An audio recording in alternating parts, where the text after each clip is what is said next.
Coming up next, a video that we tried to release 2 years ago. It was up for a little bit of time, and then it got claimed. We had to take it down, and we tried to put it up again the same time last year.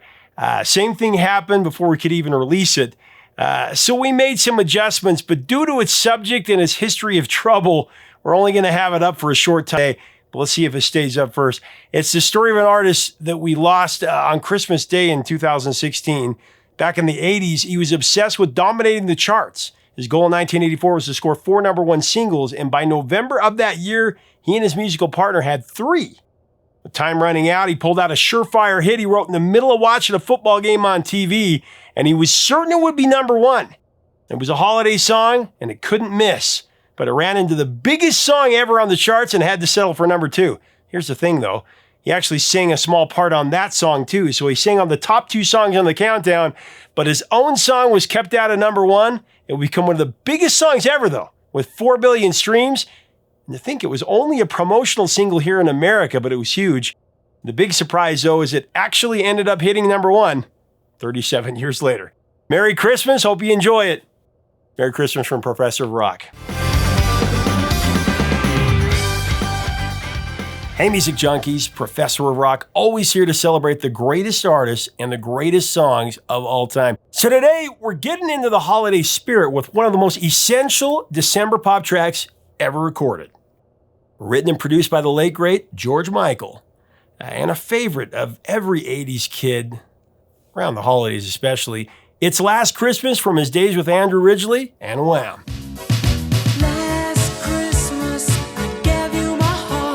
So over in the United Kingdom, 1984 belonged to 2 English musical acts, more than any other. The first was the edgy synth-pop outfit Frankie Goes to Hollywood, and the other was the young pop sensation Wham! Of course, you could argue Duran Duran as well, but these 2 groups would both achieve massive chart success in '84, trading blows throughout the year. Frankie would amass an astounding 15 weeks at #1 on the strength of 3 singles, Relax, 2 Tribes, and The Power of Love.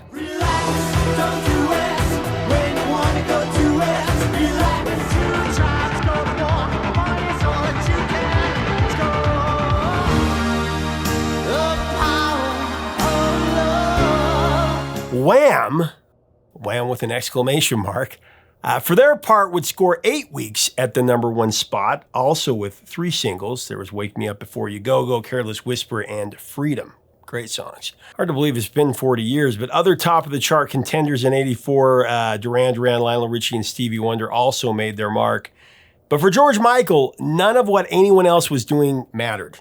He was driven by an insatiable appetite to be the best of the best.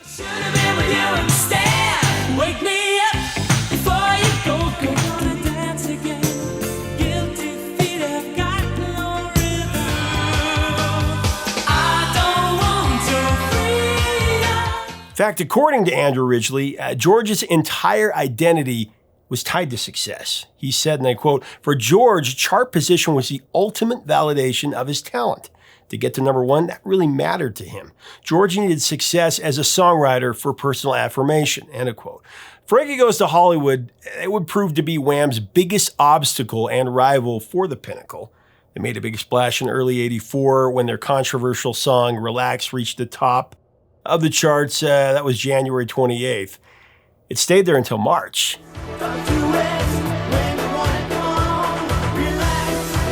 Wham! They got things going with Wake Me Up Before You Go. That entered the UK charts at #4. That was on May 26th. And that reached a #1 a week later. It'd hold the top spot for just 2 weeks.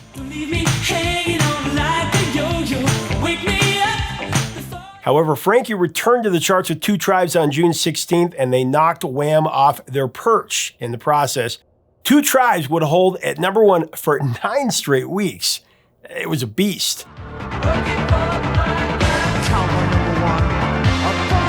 Finally fell from the top spot when George Michael's Careless Whisper peaked at #1 on August 18th.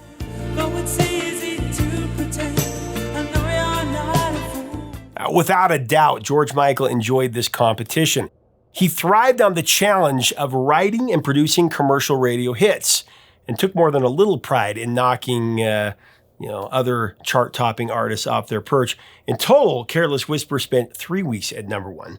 And just for a little clarification, in Britain, Careless Whisper was released as a solo single by George Michael, but it did later find a place on Wham's second album, Make It Big.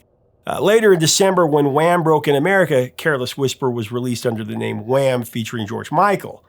I mean, all this has caused more than a little confusion over the years. Is it a Wham song? Is it a George Michael song? I mean, technically, it's both, but George Michael created it without the help of Andrew. Well, Andrew helped a little. He gave him songwriting credit. That's a whole other story, which I'll link to. We have that one as well.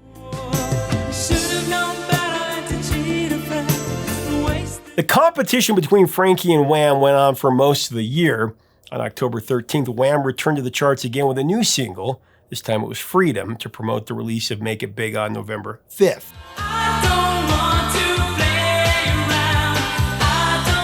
And a week after landing on the chart, Freedom claimed the top spot, and it stayed there for 3 weeks. This gave Wham 3 UK number ones over Frankie's 2 at the moment, although Frankie had spent more weeks at the top at that point. But then Frankie Goes to Hollywood matched Wham's total with a 3rd chart topper. That happened on December 8th, Power of Love, seemingly making Frankie the year's big winner.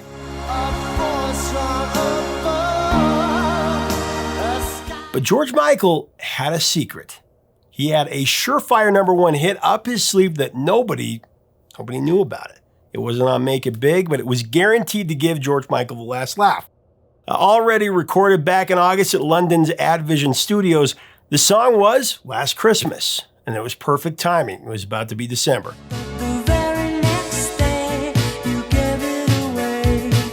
Earlier in '84, George Michael had won control of Wham from a dishonest record contract, and afterwards, George would spend much of the year writing and developing ideas for Make It Big. So one day when George and Andrew were visiting George Michael's parents, the two of them were watching a football match on TV. All of a sudden, George jumped up and yelled, "I got an idea." He ran upstairs to his childhood bedroom where he had a keyboard and a simple recorder. George was up there for a little bit of time, sketched out what would become Last Christmas. He just wrote it like that.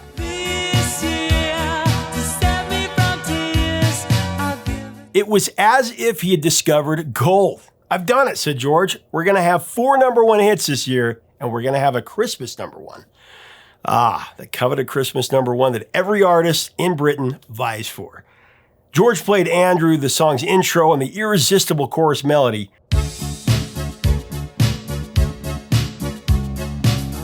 Andrew only had to hear that demo just one time to know that George was exactly right.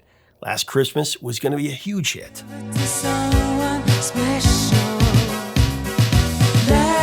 George had performed musical alchemy, is what he would say, distilling the essence of Christmas into music. Originally, he went on to say adding a lyric which told the tale of a betrayed love was a masterstroke, and as he did so often, he touched hearts.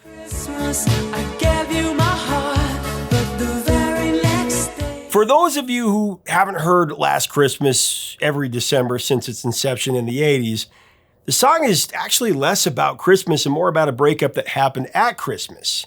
After a year passes, George Michael sings Last Christmas, I Gave You My Heart, but the very next day, you gave it away. It's a tragic, heartwarming blast of seasonal pop, complete with sleigh bells and 80s synth and longing, but festive lyrics.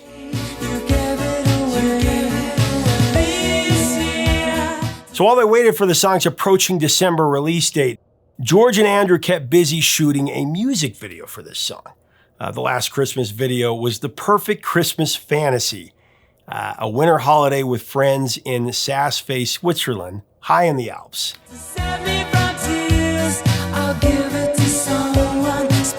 Andrew explained that Christmas was a really big deal for George, and he wanted this video to capture how much it meant to him. In the video, George Michael, Andrew Ridgeley, and their friends all pack into a cable car and ride to a remote ski lodge. And there they decorate the tree. They all sit down for Christmas dinner, roast turkey, all the trimmings, and plenty of wine. I keep my distance, but you still catch my eye. As the video progresses, it's clear that Andrew's girlfriend, played by model Kathy Hill, used to be George's girlfriend.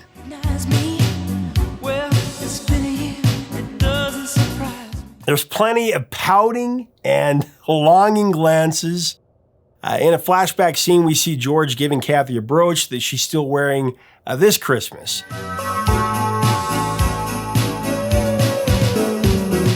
It's a bittersweet glimpse of lost love set against the backdrop of a truly cheesy 80s Christmas party. Now, when I say cheesy, I'm not meaning it in a derogatory way.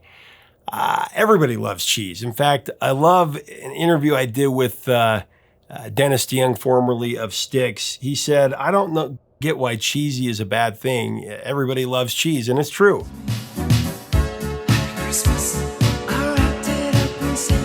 Really, it's a classic 80s cheese fest that betters every Hallmark movie that would come after. Apparently, behind the scenes, it was near mayhem in this video, though. In his autobiography, Andrew Ridgeley describes a wild few days of shooting that featured public nudity, skinny dipping, sloppy drunkenness, and a hungover snowball fight. Their first night, they decided to go skinny dipping in the swimming pool. However, in the process, someone swallowed a half a gallon of chlorinated water and then projectile vomited into one of the pool filters. It's a big mess. The next day, the group shot the banquet scene, but the assistant director filled each wine glass to the brim, and it all went downhill from there.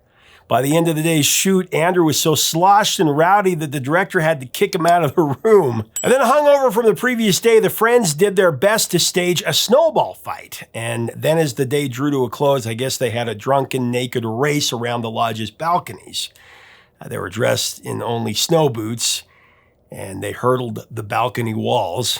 That couldn't have been very comfortable.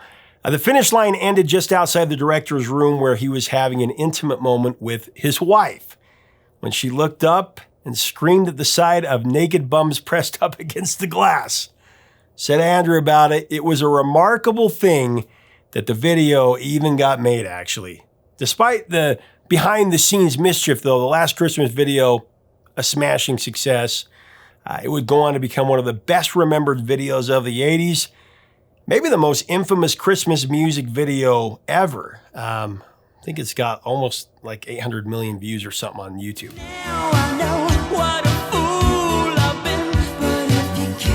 Back to the release of Last Christmas, though. Like I said, George knew he had a #1 hit in his pocket. The single was set to drop in the second week of December. But when he and Andrew returned from Saas Fee, they received an unexpected call that would turn their plans pretty much upside down. It was an invitation to record a Christmas charity record. This project was called Band-Aid, of course. The single was titled Do They Know It's Christmas? And it was going to be massive.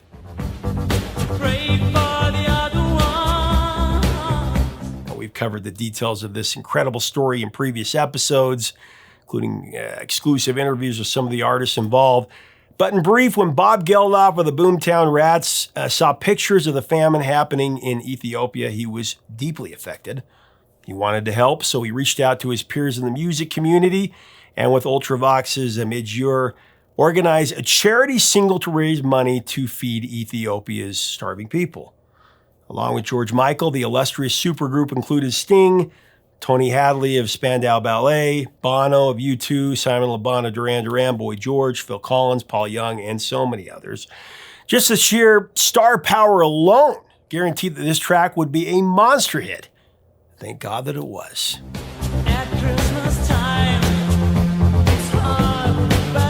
However, the project found George Michael feeling very conflicted. For months, he was sure that Wham was going to have 4 #1 singles that year. Now, Do They Know It's Christmas threatened to derail Last Christmas's biggest chance. Said George about it, that was what was so ironic about Band-Aid. Everyone else was thinking how fantastic it is. It's going to be great. It's going to be #1. And I had all those same feelings about it, but I just had this little bastard ego thing that I just had to keep squashing because this little ego inside me had this master plan for 4 #1 singles this year. End of quote.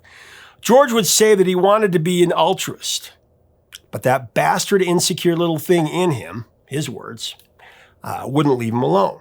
It was irrational, but now that he knew that he wasn't getting the 4th #1, he was dying inside. Andrew put it simply, while I was just happy being in a band, George needed more. He needed recognition. That's what he wanted. And George told Smash Hits in 1984, "As an artist, you want to reach as many people as possible. My aim is for our Christmas single to sell 1.5 million. A great pop song has something about it that will appeal to millions of people." End of quote. But despite Last Christmas's massive appeal, George's sinking feeling was right on the money. The two Christmas tracks both dropped on December 3rd, but it was Do They Know It's Christmas that rocketed straight to the top of the charts. It sold 1 million in its first week, becoming the UK's fastest selling single of all time, and then it moved another 3 million copies.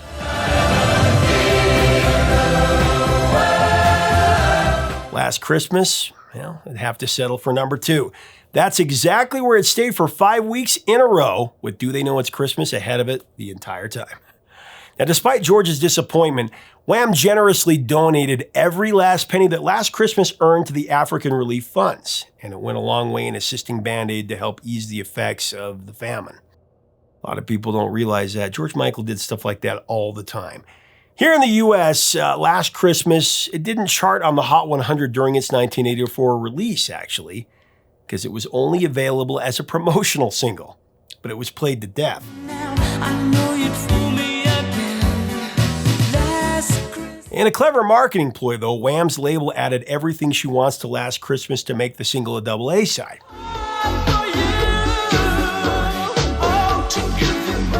That way, once Christmas was over, Wham could continue to promote the release by having DJs flip it over. And that strategy worked like a charm. After the Christmas buzz died down, customers started purchasing and playing Everything She Wants. Here in America, Everything She Wants went to number 1 on the Hot 100, and Wham became the first chart act since the Bee Gees to pull 3 number 1 singles from one album. Make It Big, You'll Wake Me Up Before You Go, of course, Careless Whisper, and Everything She Wants.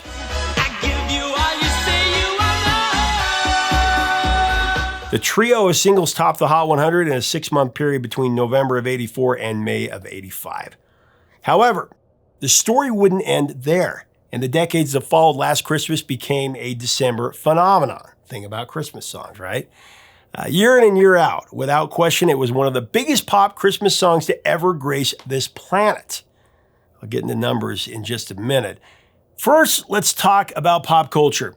Last Christmas, it's appeared in several movies and TV shows, including The Office in the UK, Cold Case, Misfits, The Holiday, The Mindy Project, Casually, Ted Lasso, and Glee. I loved Once so much I saw it twice. Last Christmas, I gave you my heart. I'll give it to someone special.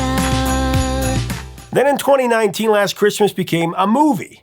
The film's loosely based on the song and features Last Christmas along with other George Michael and Wham tracks. The soundtrack actually went to number 1 in the UK. You can't be here! No, we're leaving! Last Christmas has also been covered by generations of musicians. Just too many to list, but a little sampling. Sting's done it, Taylor Swift. But the very next day, you gave it away. Jimmy Eat World, Backstreet Boys, Chrissy Hynde. The very next day, you gave it away. Last Christmas, I gave you my heart. Kim Wilde, Gwen Stefani. I keep my distance, but you still catch my eye. Pentatonics, Kelly Clarkson, and Carole King, just to name a few. Last Christmas, I gave you my heart. So another interesting story about something that kept the song going. Quite a few years back in Austria, a DJ started his 8 a.m. show in December telling his listeners that he felt people in the area were not in the Christmas spirit. He then played Last Christmas nonstop for almost 3 hours as a Christmas protest. He actually blockaded the studio door with a wooden chair, locking out his co-host, Patricia Jordan, and all the station's producers. The DJ eventually stopped playing the song when they got his 4-year-old daughter to call in and tell him to knock it off.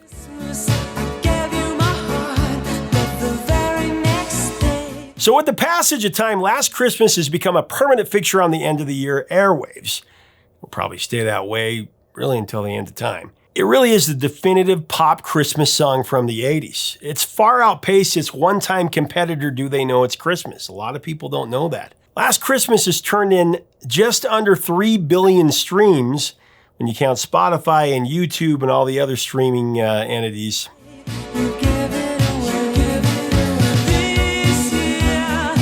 With roughly 650 million streams, Do They Know It's Christmas is pretty far behind.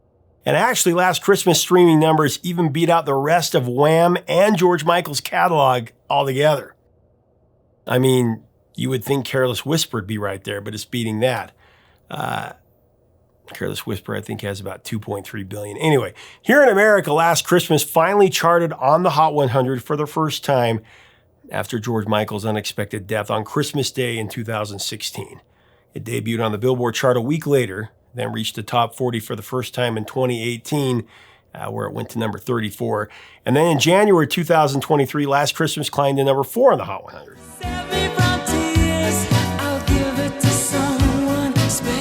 But wait, the story doesn't end there. Over in the UK, I think Last Christmas has re-entered the top 40 at least 15 times since its original release.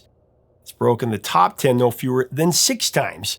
And in both 85 and 2017, it matched its best ever chart position at number 2. And then finally, on New Year's Day 2021, nearly 4 decades after its original 1984 release, Last Christmas claimed that top spot, giving George Michael that number 1 he wanted so badly back in the day.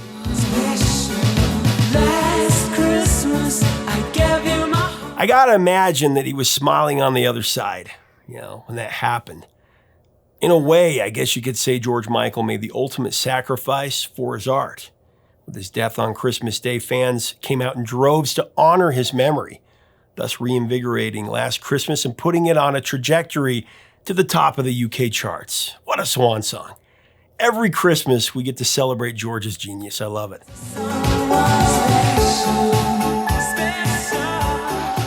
My kids, they love this song. In fact, they told me something new about it that I didn't even know. I guess whenever this song comes on during the holiday season, it's called getting whammed, like getting rickrolled. Every time someone gets whammed, they make a donation or they do a good deed. So go get whammed this Christmas.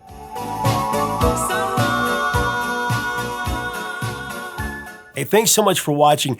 Leave us a comment about Wham and Last Christmas and George Michael. What are your memories of the song, of the video? Let's have a great discussion celebrating it below. If you dig our content, make sure to subscribe below so you never miss out on our videos or interviews. We'd love to have you as part of our community. Until next time, 3 chords and the truth, my friends.